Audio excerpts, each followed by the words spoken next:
Where influencers often dictate our choices, the World Health Organization has taken a stand. It seems that the digital realm is not just about cute cat videos and foodie snaps anymore. The WHO is raising a red flag over digital messaging, particularly the kind that could potentially undermine the decisions of mothers who wish to breastfeed. Reports suggest that online influencers, often paid by formula companies, are swaying the feeding choices of new mothers.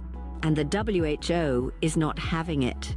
Instead, they're advocating for what they've always recommended: exclusive breastfeeding for the first 6 months and continued breastfeeding alongside food for up to 2 years.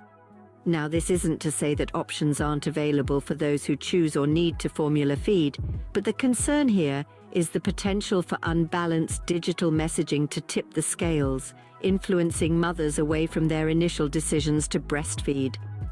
But how does this play out in the real world? Just how influential are these digital messages?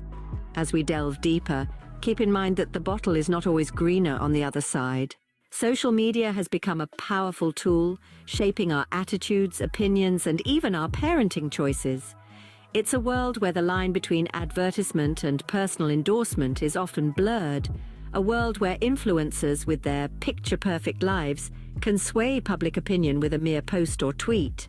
Now imagine these influencers being paid by formula companies to promote their products. Their followers, many of whom are new or expectant parents, may be influenced by these promotions, sometimes without even realizing it. It's a subtle nudge, a gentle push towards a decision that might not necessarily be the best for their child's health. This is the digital messaging that the World Health Organization is concerned about. It's not about direct advertising, but rather the under-the-radar influence these influencers wield. They're not just promoting a product, they're shaping a narrative that could potentially undermine mothers who wish to breastfeed. This is where the HO's concern lies, in the subtle but powerful sway of influencers. The WHO has proposed a striking solution: a ban on influencers promoting formula products. Yes, you heard it right.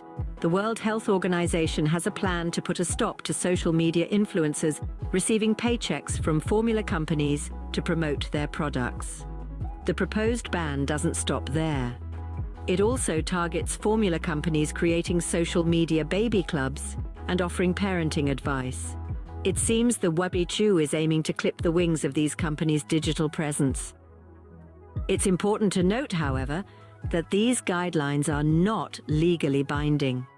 They're more like strong recommendations, a moral compass, if you will. Yet member states, including the UK, are anticipated to update their laws to align with these WHO recommendations. Now, the question on everyone's lips: will these measures be enough to counter the pervasive influence of social media? Will it be enough to shift the balance back towards breastfeeding, or are we looking at a case of closing the barn door after the horse has bolted? This is a bold move, but will it be enough to counter the influence of social media? Only time will tell. In the face of such influence, it becomes crucial to develop a critical eye. We're living in a digital age where information is at our fingertips, but not all of it is reliable or in our best interest. This is particularly true when it comes to decisions as important as feeding our babies. It's easy to be swayed by persuasive social media posts or influenced by the latest trends.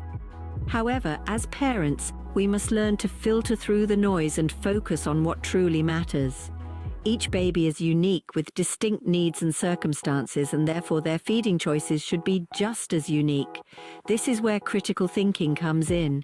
It's not about denying the influence of marketing or social media, but rather about being informed and making decisions that are based on facts, not just popularity or convenience.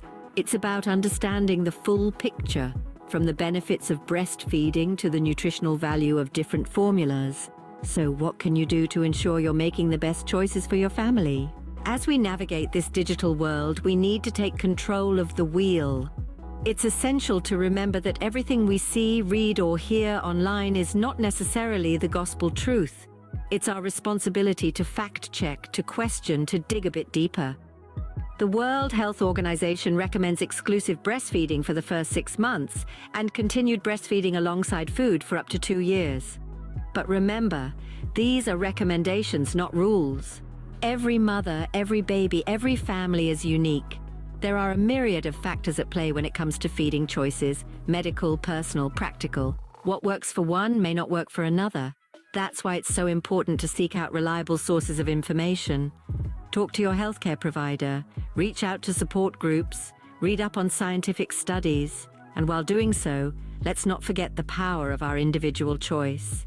It's easy to get swept away in the tide of social media trends and influencer endorsements. But remember, these influencers are not experts. They are not in your shoes. They don't know your baby, your body, your circumstances. Remember, your choices matter.